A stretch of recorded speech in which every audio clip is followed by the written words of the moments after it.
Hi there, so I want to make a quick video about the new Dream Theater live album called Distant Memories, in which they were playing and celebrating the anniversary of Scenes from Memory, which is one of their most iconic albums ever, and in my personal opinion, one of my favorite albums of all time. So I had the pleasure, the privilege to attend this show in London in February. It was actually my last concert before lockdown hit and the whole Corona thing hit. But I have fond memories of that night, of that evening. Actually, they played 2 evenings, and I have like great memories of the band playing a great set list and great performance. And I was a bit skeptical as how they were able to capture all of that and do it in a way which truly represents what they did that evening. But I think they did a great job. In terms of the set list as well, they created something really unique that you know was going to please fans of old classic Dream Theater and also the newer stuff. So yeah, in terms of the set list, the main chunk was the album, the Scenes from Memory, and they played that back to back. So that was the second set. The first set was a combination of new songs and classics, and the last song was just the encore at Wits End. So in regards of the first set, I would have to say that I was pleased, even though I did not enjoy the new songs as much. To be honest, I don't really know why. Maybe because I do like them, but compared to what they created in the past, compared to the classics, I don't think they're as good. But I think that might have to do with the nostalgia part of it as well. Maybe in a few years' time, these songs from the new album will be considered classics and they will sound even better live. But I was really pleased with the inclusion of some songs like In the Presence of Enemies Part 1.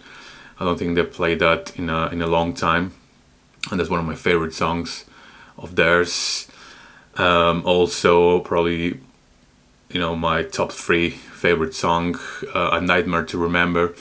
This is the first time they captured that live officially, and it sounds freaking amazing. And also they had a few different twists here and there, and it just sounds freaking amazing. And then they played obviously songs from the new album, and where else did they play? So yeah, I think that was it. And then they started the second set, which is obviously the full back-to-back Scenes from Memory album, which was amazing as always. I mean, you can't really go wrong with those songs.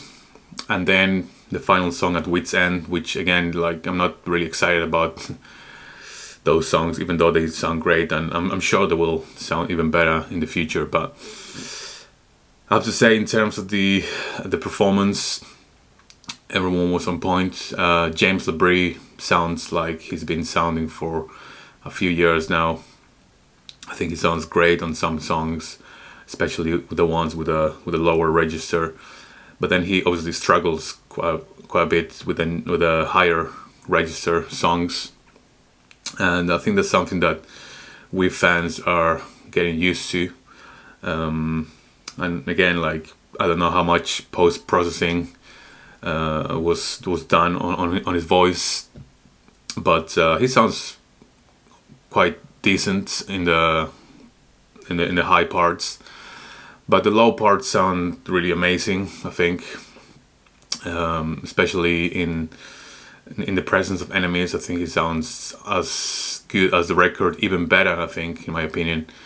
And A Nightmare to Remember, I wish he added a bit more of that rasp of that song in the original song. But apart from that, I think he sounds amazing. All in the quiet parts in the middle, I think he sounds really, really powerful and really melodic. And some parts I even prefer to the original, if I'm honest. But yeah, this was a great evening to remember. One thing I have to mention though is the album, the artwork that I'm not really a big fan of. It sounds very cheesy and very cheap. And apparently it was created by this by their longtime artist, Huge Syme, who created a lot of the classic DT covers. So I don't really know why he created this cover. I don't know if people agree with me, but I think there is better options inside the actual CD. They have much better artwork designs on their sleeves, on the album sleeves, than the actual cover, which is a bit of a shame, really, because I don't know, this cover doesn't do anything for me, to be honest. But anyway, I think the most important is obviously the music, and the music sounds fantastic. Apart from obviously James's struggles with the high notes, and you can hear that he's really pushing it and trying to hit those notes that he could easily reach when he was younger. And I listened to the other album they released when they played this whole thing back to back again in early 2000s, live in New York. What is it called? I can't remember now. Live scenes from New York. There's a lot of differences compared to that. Like, you can hear the band being a lot more raw and grunge sounding, like rock and roll sounding, like speeding up the tempos and just going for it, very aggressive. Whereas this one is a bit more like classy and really sticking to the album, to the original album, which I also like. I like both a lot. And one thing that Dream Theater is doing a lot these days is they are trying to stick to the album as much as possible, because of the nature of the music, and also because of the fans. I think like the fans are very peculiar and nitpicky, which I include myself in that category. I like to nitpick everything they do, and I think they do get a lot of criticism, especially Mike Mangini when he plays parts differently, because he did get a lot of criticism when he started playing A Change of Seasons on their 2017 tour, and he was, as far as I remember from what I read, he was learning that song as he was playing it on the tour. So towards the end, he was playing a much better representation of what this song sounds like on the record than on the first albums. But apart from that, I think he did a great job. But yeah, that's all I wanted to say about this album. It sounds freaking fantastic. Apart from the cover, and listen to it, and I'm sure you will love it.